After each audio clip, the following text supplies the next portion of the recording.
Do we have a good connection? That's the question. So let's go ahead and get started. All right, this is going to be abbreviated. My face looks wind blasted because I've had the heater, the little space heater on. It is getting very cold in the middle of Arkansas. And so I've been heating myself. I turn it off because it's kind of noisy. And here we go. I don't know about you, but I've been feeling a lot of the Pisces and I am tired of it. The good news is that Pisces is almost over and there is still a little bit of remnants in the Dreambot run. So Pisces is in the red. It's health, like I put health in there because of like mental health, dysfunction, health, that kind of version. Rat, gray, upset, dream and dreamed. Pisces is very dreamy and imagination, but let me tell you, there's a lot less words in terms of Pisces today than there was yesterday. Yesterday was out of this world. And by the way, if you're interested in more of these Dreambot runs, because CIRF reports are just occasionally, Dreambot runs are every day unless something really drastic happens. In the past, have been doing it every single night, or every single morning actually, and I switched over to night because it made it a little bit easier. Anyway, the blue, look at this. Relationships are coming into prominence in the collective unconscious.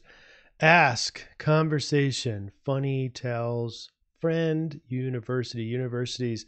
I was thinking Mercury, and Mercury is in here, but we'll talk about that. Church, we kind of congregate. That's relationship.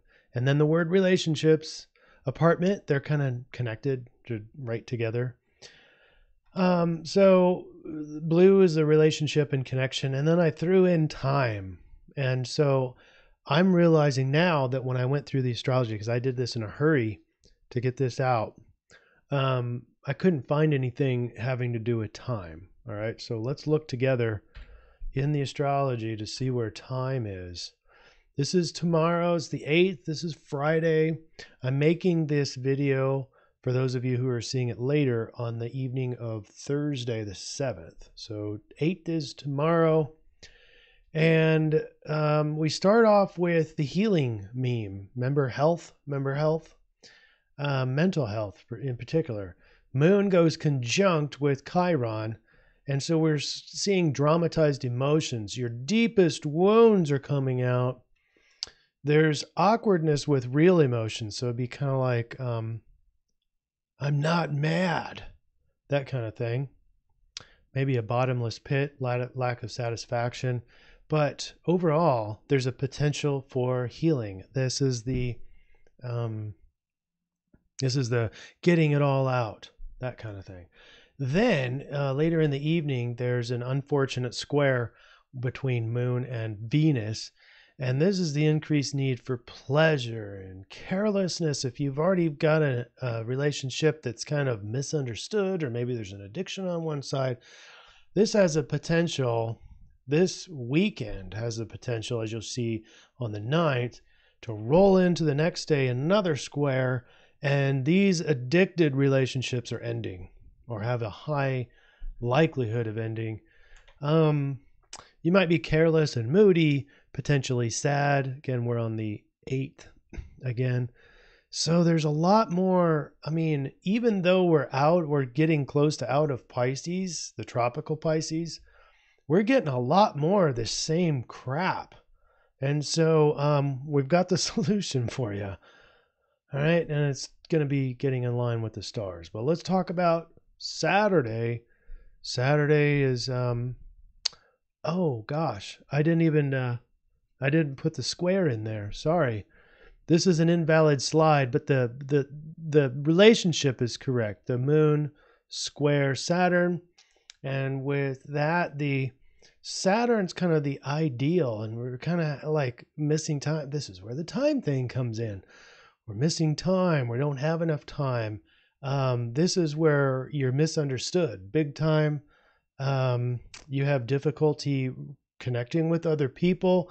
This is where those troubled relationships are ending as well. So it's not just this little moon square Venus thing. This is going to be continued into the weekend with this moon square Saturn.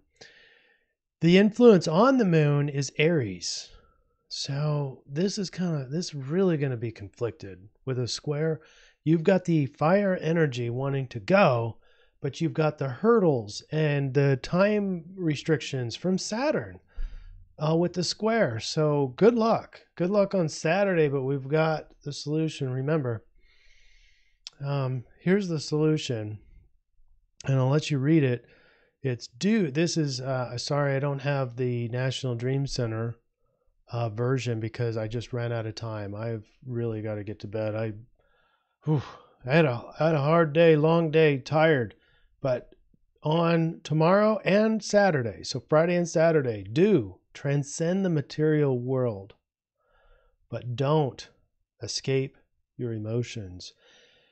That sounds really contradictory. This is what I know. But let's go back to the astrology. And let's go back to tomorrow. And what you'll notice is early on tomorrow, you're starting to get into Sidereal Pisces. And you're like, great, I've already had enough of this heavy emotion, the watery crap, and I can't get anything done because I don't feel motivated. But this is Sidereal Pisces, okay?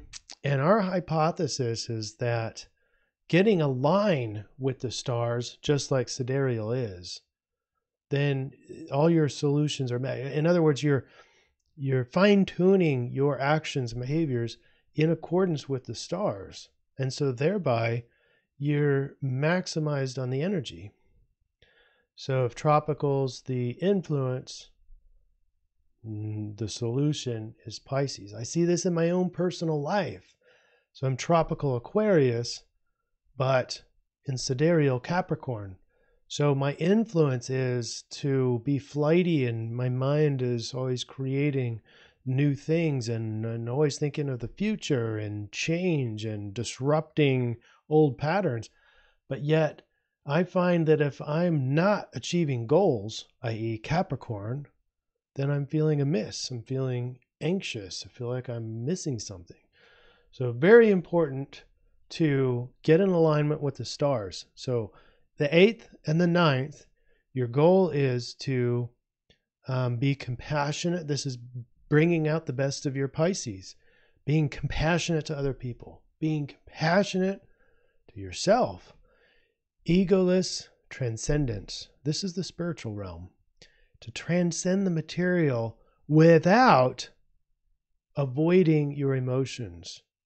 Okay? Because the biggest risk of a Pisces is called escapism. And they do this almost constantly with their emotions.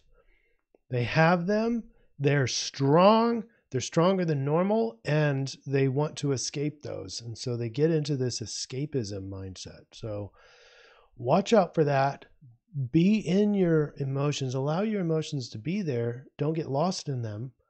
And don't escape. Don't try and escape with them. By the way, you won't escape them anyway. That's just a fallacy of the rational mind. So that's the solution, folks, on both days, is to be the best Pisces you can be. I get it. I get it. You've had enough of the Pisces. I have too. But we're talking the best of Pisces. And that is to transcend. Transcend the material. Don't be so attached to the material. But yet, don't escape the emotions. Let those emotions be there. Let them play out. Let them be there without you reacting to them, without you feeling like you have to go do something. It's not about doing. That's the material. So anyway, hope that helps. And if you're wondering what kind of concept I'm using to not escape the emotions, but yet transcending the material, I call it diffusion and act therapy. I just interviewed Stephen Hayes. He was the originator of acceptance and commitment therapy, number 30 most influential psychologist in the world. So, yeah, I was really honored to have him on the show. Intervention Radio. Go look that up, iTunes, and enjoy.